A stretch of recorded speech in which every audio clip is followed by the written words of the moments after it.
Hey, now I'm back from Vegas. It's Sunday night, about 10 o'clock. Tired, not gonna lie. I just want to go over a couple of things real quickly. Number one, I doubt he's watching this, although I told him about my channel. I had an outstanding breakfast with Steve Grad. He's the head authenticator of Beckett Authentication. We talked about a lot of things, just about the industry. He was telling me that even though Beckett, I understand the card side, you got to keep in mind he was telling me the card side and the Authentics division are, even though they're under the same Beckett umbrella, they operate almost independently of each other. So just because Beckett, the card side's having issues right now, the authentication side is doing very well. So I was really glad to hear that because I have a lot of my stuff certified by Beckett. Steve Grad came to Michigan. I like to feel I had a little part of that, getting the Beckett into the Detroit market. So, and I had a lot of my stuff certified by Beckett because I trust Steve. Steve and I first met. I'll link to my very first video. We met because I insulted him, and I apologized many times. Turns out he's actually a really, really good guy. And the most impressive thing about Steve, getting to know him, is, and it's very tough to admit in any industry, is that he makes mistakes. He makes mistakes failing things. And I don't know if I'm saying he, but Beckett's made mistakes passing things. And not just Beckett, but we went over certain items, and I asked his opinion. I said, this got passed by a certain TPA. What do you think? And he agreed that, you know what, Frank, I think you're right, that this is not good. There's certain things not good. And we've covered these on my channel. So I pointed him out to a few videos. I hope he watched. I don't know if he watched. He said he's going to watch, but he's slowing down. I don't expect him to see him at a city near you, to be honest, unless there's a major convention there. But I hope to see him again, if anything, at the National in Chicago, if not before. He told me about some really interesting things that Beckett's trying to do to differentiate itself from the other TPAs. I'm not allowed to share. I hope the items he told about me come to fruition, because it would be a game changer on the authentication side of autographs. It really would. It really would. It's really exciting ideas. But as he will admit, and I think it's fair to say, Beckett moves a little slower than JSA and PSA. There's a lot more bureaucracy there, for lack of a better term. So that's about it. I guess I got a link about the very first video I ever spoke with Steve. And I do have a really true admiration for him. I really do. The fact that he took time out of his day to meet me for breakfast in Vegas, and he's a very, very busy person. So Jack just speaks aloud to him. So 3 minutes in, that's enough about kissing Steve Grad. You know what? Let's talk about Ray Dandridge. Ray Dandridge, Negro League Hall of Famer, inducted in 1987, I believe, to the Hall of Fame. Dare I say, I don't know if he was worthy of the U.S. American Baseball Hall of Fame. And let me clear that up. He was an outstanding player. They compared him to like Brooks Robinson at third base and second base. And not only was he a great fielder like Robinson, he could hit better than Robinson.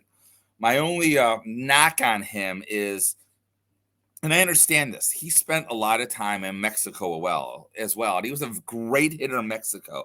And I've talked to people on Baseball Reference about this back and forth, and whether or not Negro League player stats in Mexico should count when considering the Major League Baseball Hall of Fame.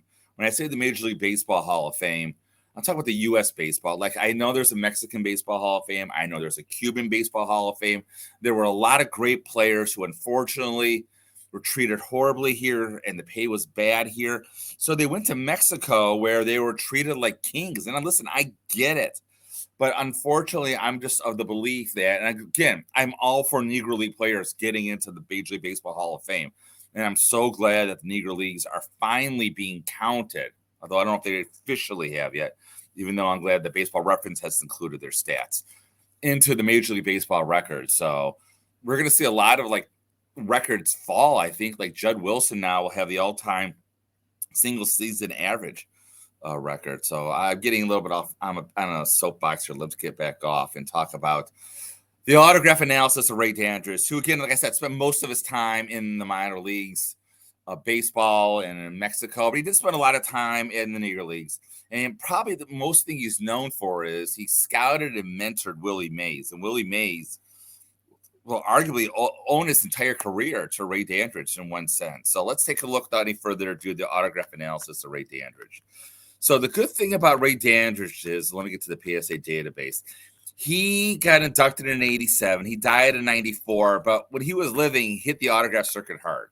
So he is not a rare autograph at all. So this is an autograph sign, I'm sure, after he got in the Hall of Fame. This is a very common image you're going to see of Ray Dandridge. I used to own this very same image. I don't know if this was the picture, but this image signed by Ray Dandridge. This was like the go-to image when he was signing at shows. And what's common about Ray Dandridge, especially a little bit later in life, is the D here looks like a W to me. At least you can see it comes out and it loops around back here. You want to see breaks right after the D, right after the G. This is a little shaky. Actually, he was a pretty strong signer his entire life. So maybe this is signed towards the end of his life in 1984 when he died of prostate cancer. But even towards the end, he was doing shows. He was like very popular. Again, here we have a signed baseball. Again, when you're looking at the baseballs, there are a lot of them out there. They're not rare. Granted, when you get to the inscriptions, they get a little more tough. But again, with the Ray, you're looking for is starting down here and going through the loop of the R. Very common signature. You're looking for straight down in the Y, straight down in the G. Again, the D to me is open, almost looks like a W to me. Again, if it's not a rare autograph, he signed a ton of baseballs. Again, same thing right here. You can see the starting going right through that loop right there. The D looks like a W. You got a break after here, a break after the G, straight down. You're not looking for the perfect size. I mean, if God forbid he died earlier in his career, this will be a very tough autograph because I don't see too much from his playing career coming out. There have been a couple of contracts coming out about him. But again, this is an older autograph. I don't know when exactly, but again, it's similar.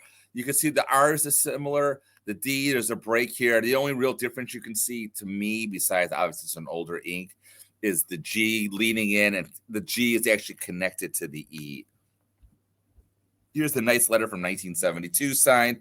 And by then, you're still seeing the common autograph you're seeing today. You know what I'm saying? You're seeing with the R coming through and the loop, the Y straight down, the D looking like a W with the very loopy here, right here.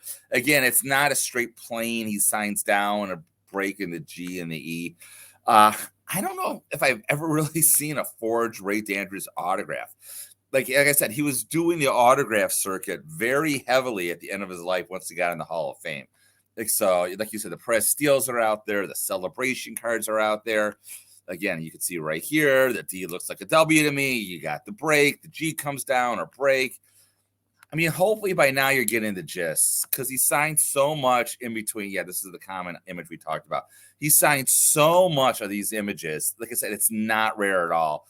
Again, as it gets more later in life, the space right here even gets more wide, as you can see. So, I mean, I'm closing on that. If we look at Heritage right here, and again, I'm looking at Heritage sales, and Heritage doesn't have much of him by himself. And the reason being is he's not a rare autograph. Like I said, it's cheap, $20, $30. You're looking for an autograph. It's going to be more on a baseball, but even a baseball here, let's say it's $100 maybe. This is, again, a good baseball. You're going to spend a couple hundred for the HOF inscription. Obviously, that's gone up in value. So if we move on to like eBay right here, I think I sorted this by highest first. Again, usually the HOFs are above his name when he signed it. You're going to see like right here, Ray Dandridge. Again, I think the autograph is fine and the HOF above it. A couple times you maybe here you're going to see the Hall of Fame below it. $3,000, that's a lot of money. I mean, if you really want this 1974 set, that's a very popular set. You pay more. I still think $3,000 is insane of a price, even though it's good. Just moving on right now. These are the sold listings, and again, here's like an inscribed baseball. It has a PSA certificate, and I know it's in black, and it only sold for $37. So again, we're not talking a lot of money with Ray Dandridge. It's just he's not just a popular rare guy here. $44, $53 with a Hall of Fame inscription. Granted, it's black and it's spotty.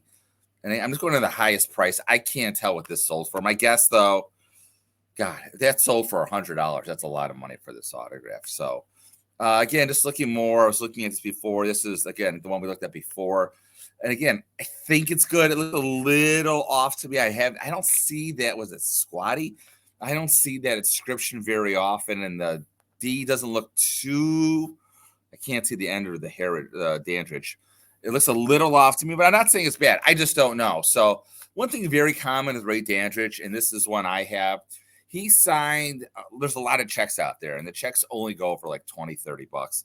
And when you're looking at a check, what's weird is he'll sign the full Raymond E. Dandridge, and he always squeezed in the senior here. I don't think I've ever seen a check where he doesn't squeeze in the senior. But again, it's just a nice dated autograph to me. And like I said, we're not talking a lot of money here with Ray Dandridge. So if he's not in your collection and you need him, don't be in a rush to get him. Like I said, he's not expensive. He's easy. So speaking of easy, we're going to go to George Davis. And George Davis is the opposite of easy. And I thought I would never see a real autograph. Well, we'll talk more about George Davis. 19th century, turn of the century player. Had a very interesting life, to say the least. But hope you enjoyed Ray Dandridge. And until next time, as always, keep collecting.